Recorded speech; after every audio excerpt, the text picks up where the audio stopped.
This is part 2 of my video on the modal jazz form and summertime. Excuse me, what'd you say? Well, someone's telling me there's something funny about. Does this picture look normal to you? Doesn't look normal? Okay, sorry about that. Let me check the camera and I'll try to fix it for you. Hold on. Okay, I think I got it fixed. Thank you for letting me know. And continuing, I want to say, oh, it's still not right? Sorry, I don't know what's going on. Something funny with the camera. I'll try again. Okay, here we go. Okay, I hope I'm back to normal now. And we're going to start out here with talking about the scales that I was playing on the improvisation and the pentatonic scale specifically. Something tilting. Which way am I going here? Oh, the camera's tilting. Oh, sorry. Really sorry for these interruptions. Let me try again. Okay, are we back to normal now? Great. We call that Weirdsville, man. You should have seen how it looked on this end. Anyway, I'm glad you joined me for the second half of my video on summertime modal jazz. And I'm going to talk about the various scales that I played on the solos and also the pentatonic scale specifically. And I'm going to give you a second version, so you'll have actually 2 solos to listen to. The second version of Summertime that I played will be on this video. So you want to watch the first version if you haven't seen it yet. So here we go now with Summertime Modal Jazz.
I always like to start out by saying you can download the score for this video from my website. And it's going to be mostly laying down these scales for you so you can look at them. And you might want to do that first before you watch the video so you have it as a reference point. But the scale that I'm using, this pentatonic scale, this minor pentatonic scale you might call it, is built from a major pentatonic scale. Now penta meaning 5, it's a 5-note scale. So if we took the C scale pentatonic, it would be like this. So that's the pentatonic scale in the key of C. Now let's define it. Root, the 2, major 3rd, perfect 5th, major 6. 1, 2, 3, 5, 6. So now if we play modes of that, we're getting this sound. Or like this. Or like this. Same notes, but it's different, starting on different points of the scale. So the one I'm using, now I should point out before I continue here with that, is that this particular scale is used in hundreds of songs, and probably the most well-known one is Amazing Grace. And actually, if you look at the black notes, they form the pentatonic scale. 1, 2, 3, 5, 6. So that Amazing Grace works perfectly with those notes. Like,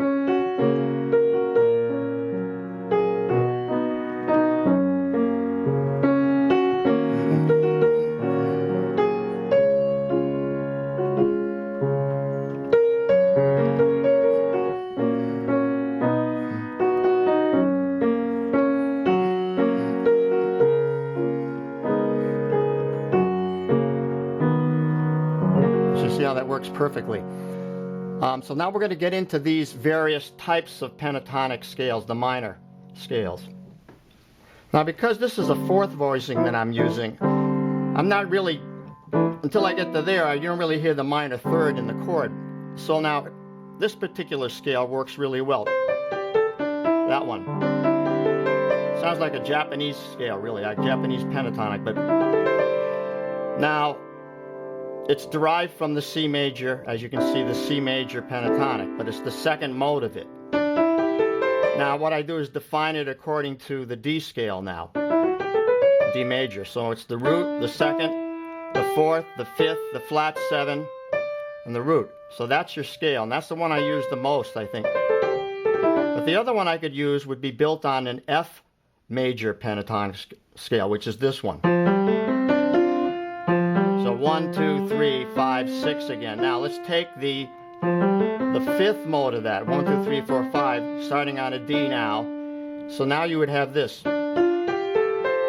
So that's another one that really sounds good, and it does define the minor quality in the chord by, let's define it again. Root, flat 3 or minor 3, 4, perfect fourth, perfect fifth, flat 7 or minor 7.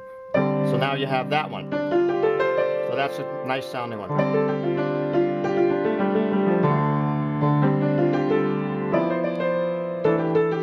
So I'm using those.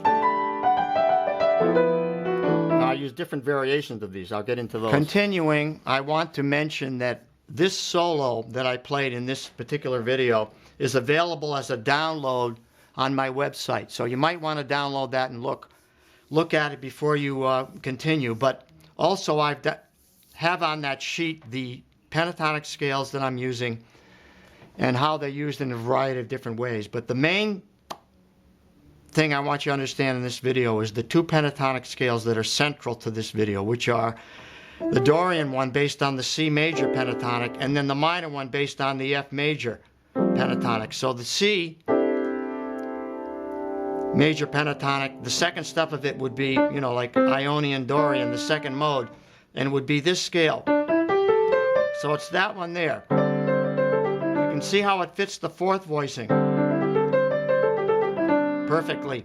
And we have 1, 2, 4, 5, flat 7, 1. Now the other one, the F major pentatonic, which is relative major of the relative minor of D.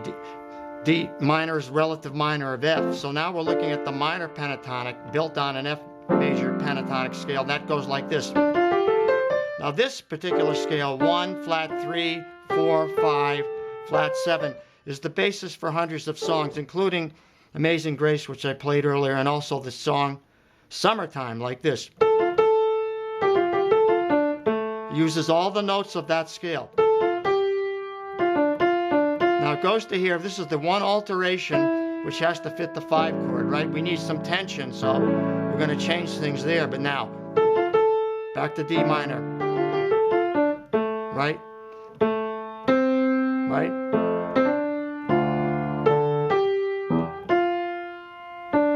So there you have it. See, that scale is perfect, and it's included in my solo like this. The beginning of the solo goes like this. So that's that scale. See? You can hear it. It's just that is such a common scale that we use. Whether we know it, what it's called, whether we know it's a pentatonic scale based on F major, the relative major, or not. It's used so much. Now, I'm going to continue and wrap things up, but I'm going to play a slower version of the solo so you can really study it with the score and understand it. And there'll be analysis on the score of all the scales I'm using and how they relate to the chords. And that's very important. Now, if you want to skip this, you should go to the end of this video, because I figured out at the end what was wrong with my camera. And actually what happened was I was hacked. And the hacker was my alter ego, or I like to call him my alter dominant ego. And you're going to hear from him, so stick around and check out the end of this video. Here we go. This is the last segment before you're going to hear the slower version of the solo, and I just want to wrap things up by saying I wanted to focus on the 2 pentatonic scales in this particular video that I used in my solo, in this video and the previous one. And then I want to do a third video. I just decided I need to do a third video because I don't want them to be any longer than 20 minutes or even less. So this one is just going to focus on those 2 scales, and we'll go into more detail later on. But you might want to download this version, my solo, which I have written out, and also listen to the slower version. If you don't want to listen to it, you can go to the end. But please go to the end, because I figured out what was wrong with my camera, and it was actually I was hacked, and I was hacked by my alter ego. And you're going to hear from him at the end of the video, so please go to the end and check that out. And I will see you next time. Okay, here we go.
Hey, thanks for joining me.